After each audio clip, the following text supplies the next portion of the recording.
right. Today is May 28th, 2014, and we're interviewing John Hogan at the Illinois Veterans Home, Quincy, Illinois. John is 92 years of age, having been born on December 5th, 1921. My name is Tracy Allgilvers, and I'll be the interviewer. John, could you state for the recording what war and branch of service you served in? World War II, in the Navy. And what was your rank? Aviation machinist mate, second class. Aviation machinist? Aviation machinist mate, yes. Mate, yes. Second class. And as we're going along, any of these questions you want to expand on, please do, okay? Where did you serve? I served in St. Louis, Lambert Fields. That's where I went in, had my boot camp. And I was there 6 months, I think about 6 months, and then I went to, got shipped to Hudson, Kansas from there. Aviation, you know, and we was training cadets to learn to fly. Okay. And then I was a guard there after boot camp there at Lambert Field, and then at Hudson, Kansas. Then I saw in the Navy you needed to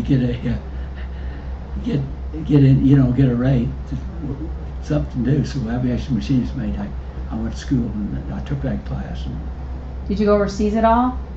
no. No. We trained cadets there. And then after 18 months, you know, I was there then a year at Hudson, Kansas, and then we were supposed to go overseas then. After 18 months, because the Navy was in World War II, you're supposed to go overseas then, and the 7 of us, we were sent to Jacksonville, Florida, and they kept us there. Oh, really?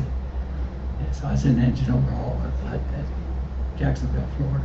Okay. It's the largest naval air station in the United States in World War II. So, did you bring any, when you came back, and I guess as in back as in home, did you bring any mementos with you or souvenirs or any type of thing? No, not necessarily. No. What was your job assignment? Well, after boot camp, then I was guard there at I was on guard duty, and then I was seaman first class. See, I had 2 brothers already in the Navy then. I had a pilot. Ed was a pilot, and Bob, he went to radio school as a radioman in the Navy. They were older than you? He was older than me. Ed went in out of college, and he went to Pensacola. He graduated from Millikan when he was 20, and Dad had a sign for him, and he went to Pensacola, and then he was a pilot, and he was flying with the Royal Air Force with the British at Pearl Harbor. He was home with pneumonia because he'd been flying with them, and he got pneumonia fighting the Germans in Germany. And so your other brother? That's my brother, 4 years older than me. And then you had another brother. You had another brother, right? He was a pilot. Yeah. So they were both pilots. And Bob was radioman though. He went in '39, and he went to radio school, and he's at Wallace Island for 3 years, and then they brought him home, and then he's on a troop transport, and he was in all those battles there in the Pacific, and okay. Both of them. But I didn't have any overseas duty. Okay. I signed up, everything I signed up for in the Navy I enlisted for, I volunteered for, and I didn't ever go overseas. Really? So you never, go ahead. Yeah. So, well, like I was aviation, we toured Jacksonville, Florida is on the St. Johns River, you know, and it's got ocean water there, and so I was in engine overhaul, and so we'd have to tear the engines, start tearing the engines down every fourth night when we was on duty. We had to tear them down if we was on duty that night. But we had all kinds of prisoners of war there, all kinds of barracks of prisoner of war at Jacksonville, Florida. Do you want to expand on that a little bit? Because some of these questions aren't going to really apply to you. So if that's something you want to expand on a little bit. Well, I better expand a little bit on Hudson, Kansas. Okay. See, I was there at Hudson, Kansas. I went there after 6 months at Lambert Field, and I was in charge of the 120 of us went there, and they was bringing them in from Texas at different places, making it a big airfield, and so I was in when I went into St. Louis first. When I was at St. Louis, went through boot camp, I was with a lot of Cardinal baseball players. So in St. Louis, we was going to go out for the baseball team, and then we got shipped out. So they was my buddies then. See, I went through boot camp with them, and so they talked me into going out for softball when we were in Jacksonville, Florida, and for the base team.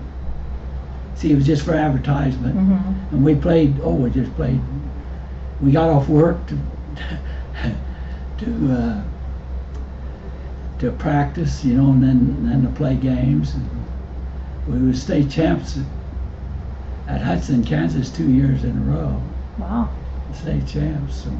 So a lot of nights we played all the different stations there. In other words, I did that besides after my work, you know. I made the team and got to play and go all the tournaments and everything. See, as fast speed, we had a short fielder, and the pitcher had all kinds of no hit games, and we was really popular. And so that was you know, really not, because at my job I was on as a crash crew. I had my own truck, and my own crew had a cordsman there, and two men beside myself, and then we'd go to outlying fields, you know, where they'd touch down and learn to touch down and practice and everything, see if there's a crash, or where we had to call in. It's the old country line. We had the crank, you know, had to tell the people who lived around there to get off the line that we had to have the phone. And is on outlying fields there, that's in Kansas in those days. These, you know, it was out in the country, Amish neighborhood. Were you awarded any medals or citations of any type? Just a good conduct medal. I got to hit one hour. So. How did you get along with your fellow officers and fellow soldiers? Well, just fine. Of course, I had a brother, older brother that was a pilot, and he was there quite often at my different stations. So you got to see him quite often? Lieutenant commander. Well, he taught. When I was getting ready to leave to go, I was supposed to go overseas. He came. He got assigned to Hudson, Kansas to teach our radar. We got B-24s in there. See, he always flew the big 4-engine plane. See, even when he was in the service all the time, where he was like at these tornadoes, you know, those old, we had prop jobs then. You know, we didn't have jets, and he flew the plane in the eye of the tornado. To see where they was going, to track them where they was going. Wow. The hurricanes. That's part of his job in the service. He did that all the time, and even did that when he was in the service. Did I tell you that he flew with? Hold on just a minute. Come in. wait for me yet? No, it's going to be about 30 minutes. Okay. We're running behind. All right. Thank you. Go ahead.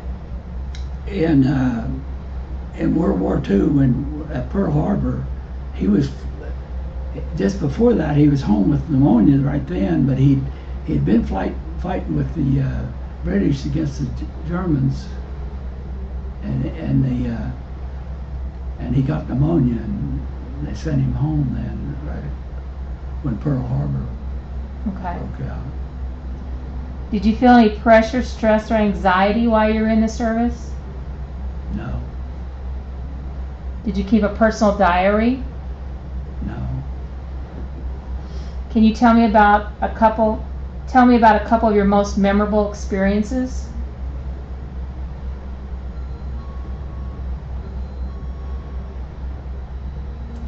Probably playing the baseball.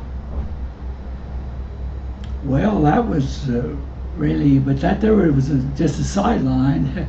I mean, after all, we did our job, see, and when I was at Hudson, Kansas, we worked 48. I was on the crash crew, see, and we was on 48 hours on and 48 hours off, and I had quite a bit of time off. What'd you do with your time off? Worked at for a funeral director. I stayed I had a cot in at the funeral director there in Hudson, Kansas. And you worked there? And I worked there. Okay. Were you able to stay in touch with your family? Oh yes. Did you do that by phone, by letters, by both? Oh no, just by letters. By letters? No phones and hardly knows that.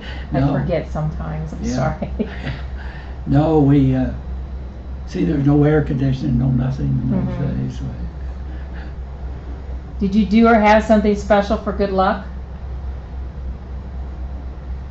Well, I was busy. I just seemed like I was always busy. Okay. Did you have plenty of supplies? Oh yes. And what was the food like? It was just typical. You probably didn't have to experience Navy a lot of K rations or C rations because you were still over here. You weren't. You didn't go we didn't have any, overseas any or anything. We didn't have any of that. I'm sorry. Yeah. Okay. We just need to talk one-on-one, one at a time. How did you entertain yourself while you were in the service?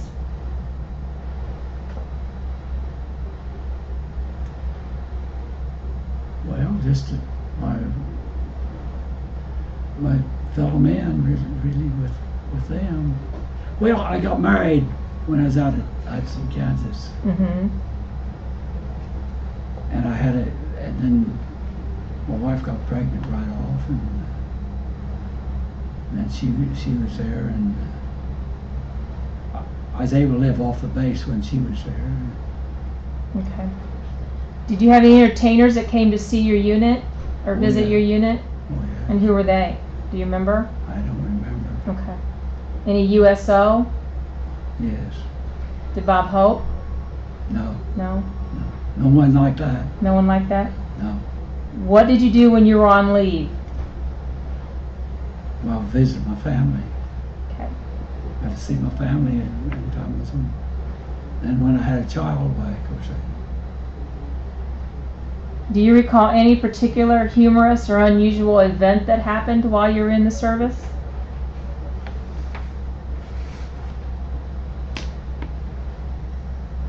well,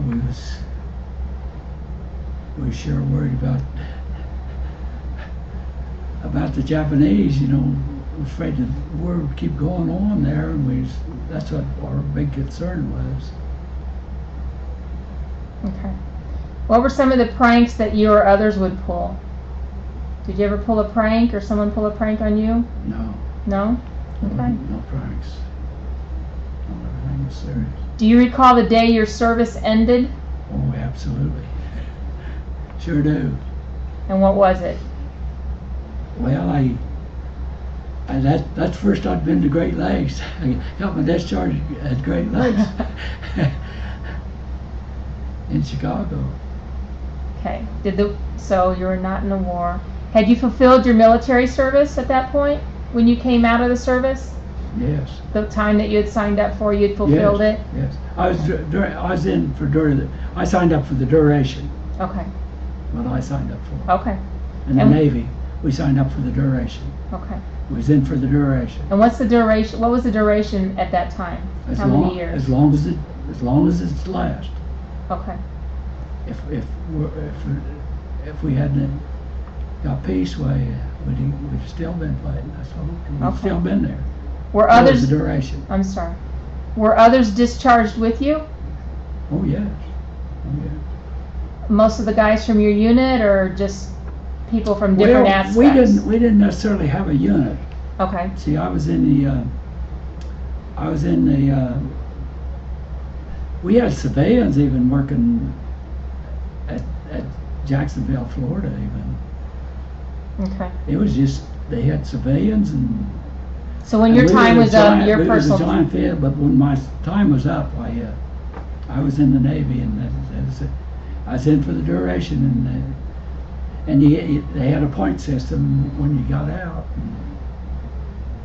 Okay. And I was fortunate that I was here in the United States. Mm-hmm. What did you do in the days and weeks after you got out? We went. See, I was married and had a child, and then I was going to go to farming. My folks had bought a farm, 125 acres, that I was going to farm for myself. When in the spring, when you start farming about, 1st of March. Mm-hmm. And my brother and I worked at Staley's in Decatur at the extra board, 90 cents an hour. And then when I left and go to farming, when my dad told me, well, you better not give up a job like that to go to farming. I did. So you stayed with farming? Stayed with farming. Did you go back to school at all, or use your GI Bill to get an education? No. I went to classes when they taught us to farm. They had a thing that they taught us to farm, whatever that was. I went to that. Mm-hmm. What was it, 3 years, I think it was. Was it a college? No, just at the high school. Just like a FFA? Well, it was just like, I don't know, it must have been a bill from the I was a farmer and I was farming, so it's just to teach you. The ag teacher taught it. Oh, okay. Went year round for 3 years, I think. Okay. Did you make any close friendships while you were in the service? Oh, yeah, absolutely, yes. Did you continue any of those after you were out? No. Did you ever attend, or did they have reunions that you were able to attend? Didn't any. No. Okay. Did you join a veterans organization when you got out? Yes. Do you belong to anything now? American Legion. And do you belong to the one here in Quincy? No, I belong at Paris. Okay. I've never joined here because I'm going to be buried over that way, and over I which have two way? wives. Well, at Arcola Township Cemetery. That's where I started. Where I lost my first wife with Mm-hmm. polio in '51. She died of polio. It just lasted 3 days, 3 or 4 days. Really? And I buried her there, and then my second wife died in '05. She's buried there, so we'll be buried between my two wives. That's why I joined. I keep the Legion at Up there at Paris where I live. But Arcola is a ways from. It's quite a way, 20 miles or so from Paris. But even so, I'll be buried there. Okay. I was fortunate. I had two wonderful wives. That's great. How has your service and experiences affected your life? Well, I imagine it's made a better man out of me. I don't know. Yeah, I imagine. Has anyone ever thanked you for serving our country?